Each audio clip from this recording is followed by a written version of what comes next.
Hi,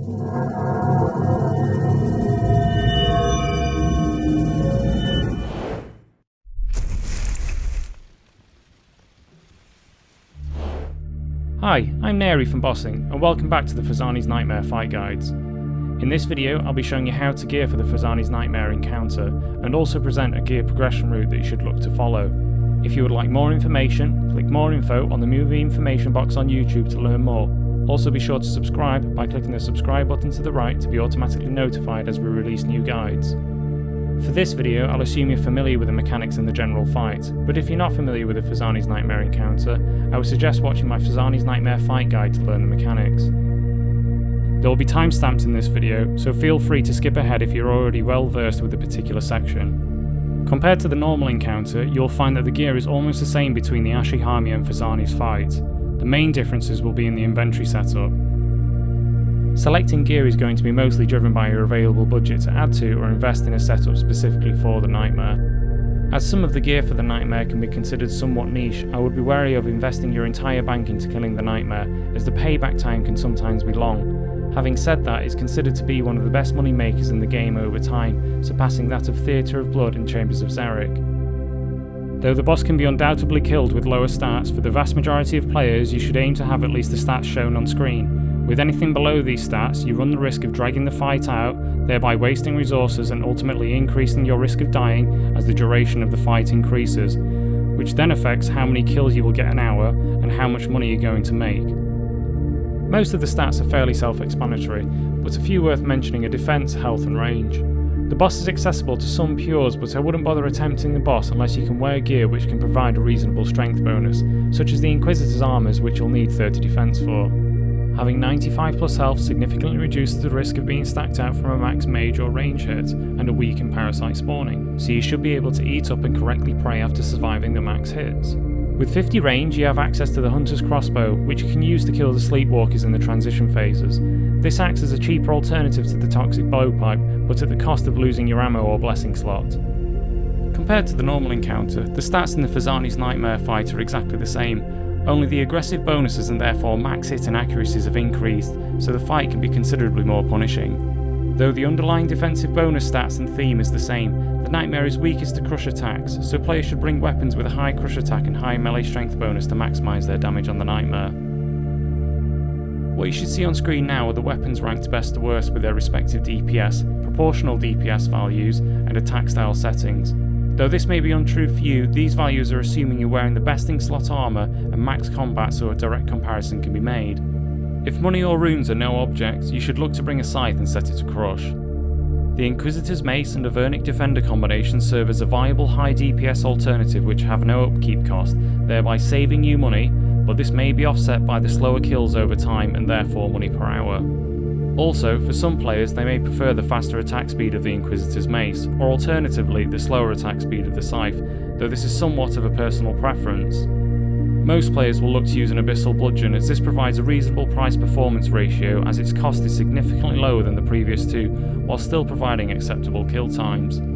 The final few weapons such as the Sarachnis Crudgel, Zanarakian Hasta, Vigorous Chain Mace, Dragon Hunter Lance and Elder Maul can be used if you have these weapons already and don't have the money, or for Iron Men and Women access to the first three weapons, but all at the expense of the significantly slower kill times. To deal with the husks, I'd highly recommend you bring a one-handed ham joint or two-handed event RPG to quickly kill the husks. The ham joint is preferable as it is only a one-handed weapon, so if you're using a Harmonised Nightmare Staff and Tome of Fire combination, this won't unequip your offhand. But if you aren't using Fire Surge, just take an event RPG, as the attack speed of both weapons is exactly the same, only one is virtually free from Django and Draenor, and the other will set you back a few million coins. Additionally, so you can deal with the parasites, I'd again highly recommend bringing either a Godsword or Elder Maul to ensure that you can kill the parasite before it is able to get any heals off on the Nightmare or totems, as failing to kill a parasite within one hit can significantly increase your kill times.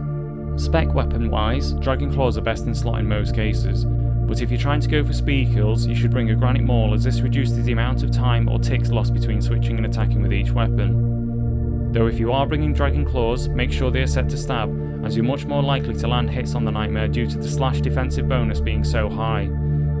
If for some reason you don't have access to either of these weapons, you can still use a Dragon Warhammer or a Bando's Godsword special attack, though as the Nightmare stats regenerate very quickly, I wouldn't recommend bringing them here. Now we'll take a look at the magic options. As before, on screen are the weapons ranked best to worst with their respective DPS, proportional DPS values and attack style settings. Though again this may be untrue for you, these values are assuming you're wearing the best in slot armour and max combat, so a direct comparison can be made. The best spell and weapon combination will be the Fire Surge, Harmonized Nightmare Staff and Tome of Fire combination, for two reasons. The first is DPS. It has the highest max hit and attack speed combination in the game. And the second is that magic spells as standard have a longer attack range than powered staves, even when the powered stave is set to long range. This extra range may be all you need to reach the totem during a difficult empowered grasping claw spawn. Though having said that, you then also lose out on heals which can be provided by a weapon such as the Sanguinesti Staff, and also extra damage from a magic thrall during the standard melee based phases. Ultimately, using any of the three will depend on A, how much money and resources you have, and B, how you play during the fight. Personally, I found that the extra range of the Harmonized Fire Surge combination over the powered staves was great when I didn't want to worry about extra things such as the thrall timers and where I was standing as much, but in the end I preferred to use the Sanguinesti Staff because I found that I was getting much more consistent kills and consistently getting multiple kill trips. Assuming money or resources are no object, it all really depends on how you want to play, as they are all equally viable in my opinion. Now looking into gear setups, what you should see on screen will be the entry gear you should look to have before attempting to kill the Nightmare. You can go in with a cheaper setup, however I would instead suggest focusing your efforts elsewhere to make money or acquire new gear. With this setup you should be looking to get around 13-minute kills. Moving into a mid-range setup, this is the gear that most players should aim to have to farm the Phosani's Nightmare. It goes without saying this is an expensive setup, however you should work your way up to a setup like this over time. Most of the gear can be used elsewhere, such as in Slayer and raids, so it may not be as big of an investment solely into Nightmare as you may originally think. With this setup you should be looking to get around 10-minute kills or better. Finally, into the max setups. This is without a doubt the most expensive setup, but is well worth the high price when farming the Phosani's Nightmare. I wouldn't go out of my way to get this setup unless you already have endgame items such as a Twisted Bow, as that is much more useful in many more areas. That being said, with a setup like this you should be aiming for 7-minute and 30-second kills and better. Again, based on personal preference, you may find that alternative setups with the Sanguinesti Staff and Inquisitor's Mace may suit your own playstyle better. Moving over to a gear progression route, we're going to assume that you're starting with the entry setup shown earlier. Depending on how you plan on making gold will greatly influence how your gear progression route goes, as getting a drop from the Nightmare can be a step change in your bank value, but for instance, farming Vorkath will net you a smaller but more consistent amount of money. That being said, you should generally look to follow this item purchase or acquisition route for killing the Nightmare. The high value items which you will notice the biggest difference are with the Eldermaw, Sanguinesti Staff, Imbued Heart and Inquisitor's Mace or Scythe of Vitur. Between these items, decide for yourself how much use you're going to get out of it and what other activities you're doing.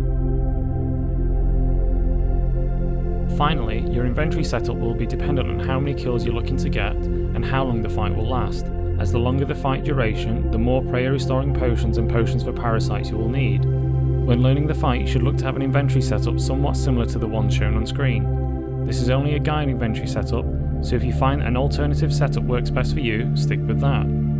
If you wish, you can swap out the Sanfew serums for Elysium's Balms and instead use a normal prayer potion or super restore to save money, though at the cost of an inventory slot.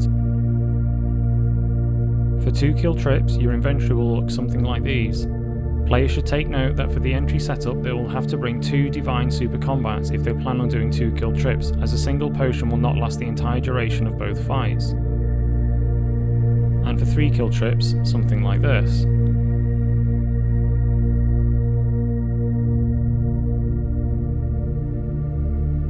I hope you find this guide useful. If you have any suggestions, be sure to comment below for others to see and pick up on. Also, if you would like to know more about this fight, video or any additional fights, click the show more button at the bottom of this video for more information and subscribe to see future releases.